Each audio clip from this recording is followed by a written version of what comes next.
There are three things you need to know about Metal Gear Solid 4. It's a technological tour de force. This is easily the best looking game on the PlayStation 3 now. It features some of the most explosive action sequences that you have ever seen in a video game. Second, it's really been improved over the previous Metal Gear games, which have had really interesting storylines, they've had great production values, but they haven't always played as well as some of their peers at the time. This game, Guns of the Patriots, has been improved drastically on the gameplay side, so it's just a lot more fun to play. And lastly, perhaps most importantly, if you've been following the Metal Gear series for the last 20 years, this is the last game that will feature Solid Snake that we know of. So if you want to get the full wrap-up of the storyline, find out what happens to all the characters, figure out where all those crazy plot threads are going, you need to play this game.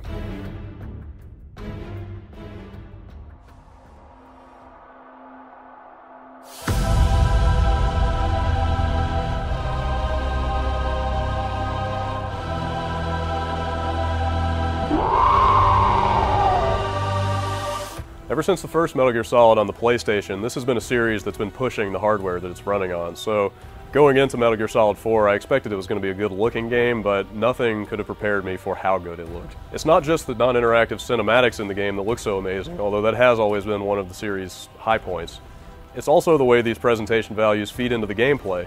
You know, there are a lot of exciting, action-packed cinematics in the game, but unlike in the last games, they actually feed directly into the gameplay. There's no cuts, there's no loading time, it just seamlessly swings the camera around behind Solid Snake, pops up a few heads-up display elements, and you're in the action.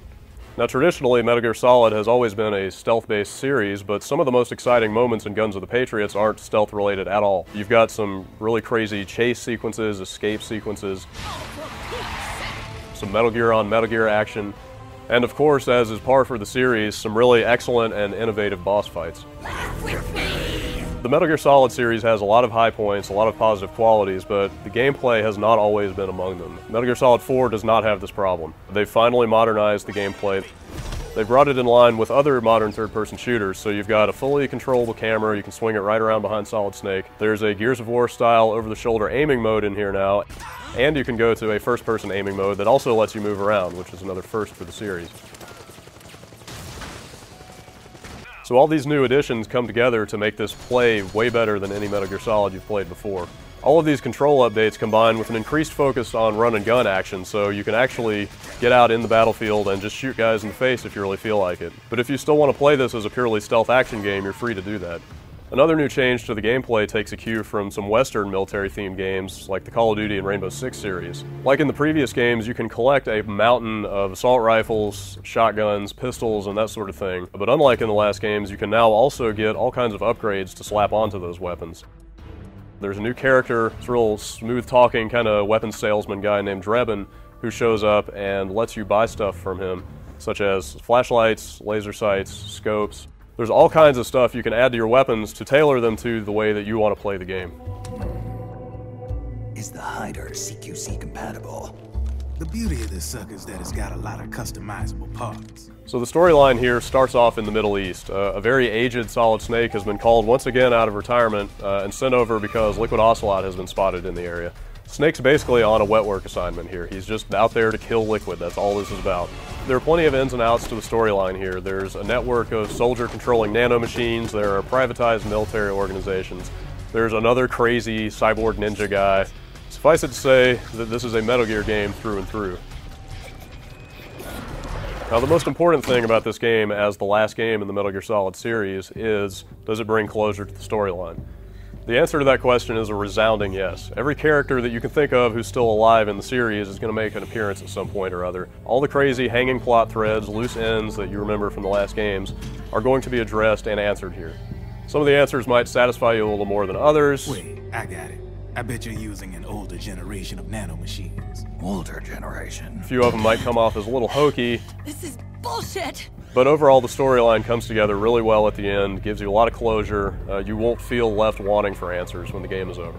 There's also an online mode in here. It's called, appropriately enough, Metal Gear Online. It uses the same stealth and control mechanics as the single-player game.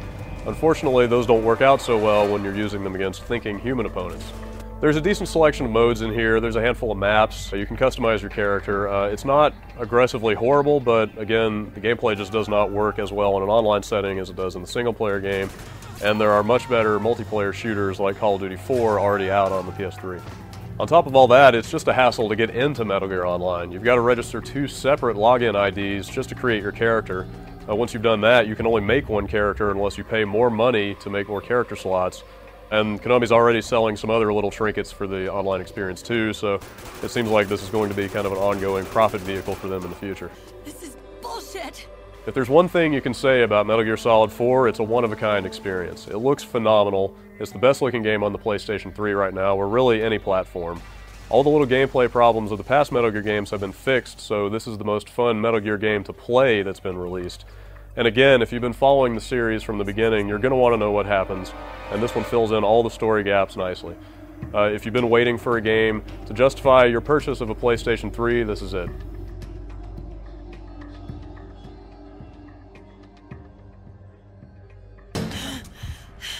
This is bullshit!